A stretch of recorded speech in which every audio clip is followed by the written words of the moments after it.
ಅರಣ್ಯ ಇಲಾಖೆಯ ಹುದ್ದೆಗಳಿಗೆ ಅರಣ್ಯಶಾಸ್ತ್ರವನ್ನೇ ಕನಿಷ್ಠ ವಿದ್ಯಾರ್ಹತೆಯನ್ನಾಗಿ ಮಾಡ್ಬೇಕು ಅಂತ ಈ ಮೊದಲು ನಾವು ಫ್ರೀಡಂ ಪಾರ್ಕ್ ಅಲ್ಲಿ ಆಮೇಲೆ ಶಿರ್ಸಿ ಇಲ್ಲಿ ಕೂಡ ಸ್ಟ್ರೈಕ್ ಅನ್ನ ಮಾಡಿದ್ವಿ.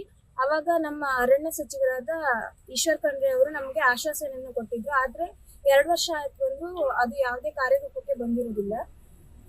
ಹಾಗಾಗಿ ಈ ಸಲ ನಮಗೆ ಅದು ಕಾಗದ ರೂಪದಲ್ಲಿ ನಮಗೆ ಬೇಕು, ಮತ್ತೆ ನಮ್ದು ಕನಿಷ್ಠ ವಿದ್ಯಾರ್ಹತೆಯನ್ನ ಮಾಡ್ಬೇಕು ಅಂತ ನಾವು ಕೇಳ್ಕೊತಿದ್ದೀವಿ.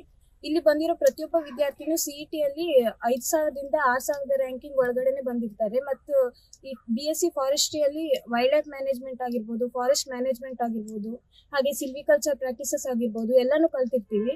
ಆದ್ರೆ ಫಾರೆಸ್ಟ್ರಿ ಮುಗಿದ್ಮೇಲೆ ಇದು ಯಾವುದಕ್ಕೂ ವ್ಯಾಲ್ಯೂ ಇಲ್ಲ ಅಂದ್ರೆ ನಮ್ ಡಿಗ್ರಿ ಇದ್ದು ವೇಸ್ಟ್ ಆಗುತ್ತೆ. ಸೊ ನಮ್ಗೆ ಫಾರೆಸ್ಟ್ ಡಿಪಾರ್ಟ್ಮೆಂಟ್ ಅಲ್ಲಿ ಯಾವ್ಯಾವ ಹುದ್ದೆಗಳಿದೆಯೋ ಅದೆಲ್ಲದಕ್ಕೂ ಫಾರೆಸ್ಟ್ರಿಯನ್ನೇ ಸೋಲ್ ಎಲಿಜಿಬಿಲಿಟಿ ಆಗಿ ಮಾಡ್ಬೇಕು ಅಂತ ಕೇಳ್ತೀವಿ.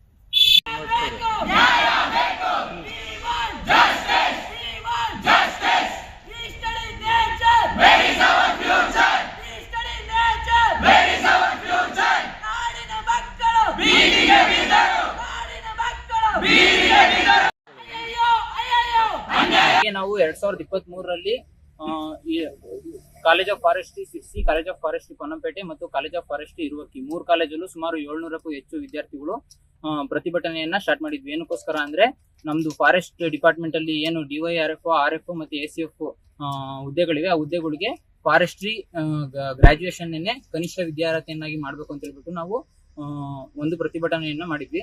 ಅವಾಗ 18 ದಿನಗಳ ಕಾಲ ಪ್ರತಿಭಟನೆಯನ್ನ ನಡೆಸಿದ್ವಿ. ಬೆಂಗಳೂರಿನ ಫ್ರೀಡಂ ಪಾರ್ಕ್ ನಲ್ಲೂ ಪ್ರತಿಭಟನೆ ಮಾಡಿದ್ವಿ. ಆ ಸಮಯದಲ್ಲಿ ನಮ್ಮ ಅರಣ್ಯ ಸಚಿವರು ಏನಿದ್ದಾರೆ ಈಶ್ವರ್ ಖಂಡ್ರೆ ಸಾಹೇಬ್ರು, ಅವರು ನಮ್ಮ ಪ್ರತಿಭಟನೆಗೆ ಸ್ಪಂದಿಸಿ ಬೆಂಗಳೂರಲ್ಲಿ ಫ್ರೀಡಂ ಪಾರ್ಕ್ ಹತ್ರನೇ ನೇರವಾಗಿ ಬಂದು ಆಶ್ವಾಸನೆ ಕೊಟ್ಟಿದ್ರು. ಏನಂತ ಅಂದ್ರೆ, ನಾನು ನಿಮ್ಗೆ ಇದ್ರ ಬಗ್ಗೆ ತಜ್ಞರ ಕಮಿಟಿ ರಚನೆ ಮಾಡಿ ಇದ್ರ ಬಗ್ಗೆ ನಾನು ಒಂದು ಅಧ್ಯಯನ ನಡೆಸಿ ನಿಮ್ಗೆ ನ್ಯಾಯ ಸಿಗೋ ತರ ಮಾಡ್ತೀನಿ ಅಂತ ಹೇಳ್ಬಿಟ್ಟು ಮಾತಾಡಿದ್ರು, ಆಶ್ವಾಸನೆ ಕೊಟ್ಟಿದ್ರು. ಬಟ್ 2 ವರ್ಷ ಆಗ್ತಾ ಬಂದ್ರು ನಮ್ಗೆ ಇನ್ನೂ ಯಾವುದೇ ಪಾಸಿಟಿವ್ ರೆಸ್ಪಾನ್ಸ್ ಬಂದಿಲ್ಲ.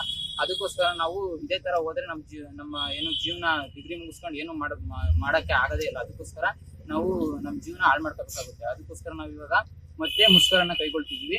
ಈ ಸತಿ ನಮ್ಗೆ ಆಶ್ವಾಸನೆ ಅಷ್ಟೇ ಸಾಕಾಗಲ್ಲ, ಬರವಣಿಗೆ ರೂಪದಲ್ಲಿ ನಮ್ಗೆ ನಮ್ಮ ಹಕ್ಕನ್ನ ಪಡಿತೀವಿ ಅಂತ ಹೇಳ್ಬಿಟ್ಟು ನಾವು ಹೇಳಕ್ ಇಷ್ಟಪಡ್ತೀನಿ.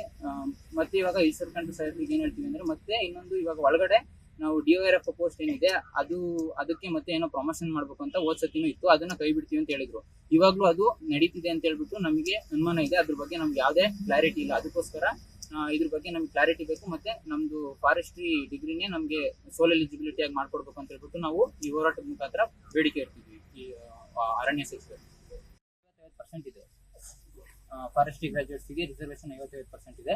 ಅದರಲ್ಲಿ ಮತ್ತೆ 50% ಪ್ರಮೋಷನ್ಗೆ ಮತ್ತೆ 50% ಡೈರೆಕ್ಟ್ ರಿಕ್ರೂಟ್ಮೆಂಟ್ಗೆ ಅಂತ ಇದೆ. ಪ್ರೆಸೆಂಟ್ ಇವಾಗ ಆ ಸ್ಟೇಟಸ್ ಸ್ಟ್ರೈಕ್ ಮಾಡಿದಂಥ ಸಂದರ್ಭದಲ್ಲಿ 50ರಿಂದ 75ಕ್ಕೆ ಇನ್ಕ್ರೀಸ್ ಮಾಡಿದ್ರು. ಬಟ್ ಅದಾದ್ಮೇಲೆ 2018ರಲ್ಲಿ ಯಾವುದೇ ಇಂಟಿಮೇಷನ್ ಕೊಡ್ದಲೇನೆ 75ರಿಂದ 50ಕ್ಕೆ ಇಳಿಸಿದ್ದಾರೆ.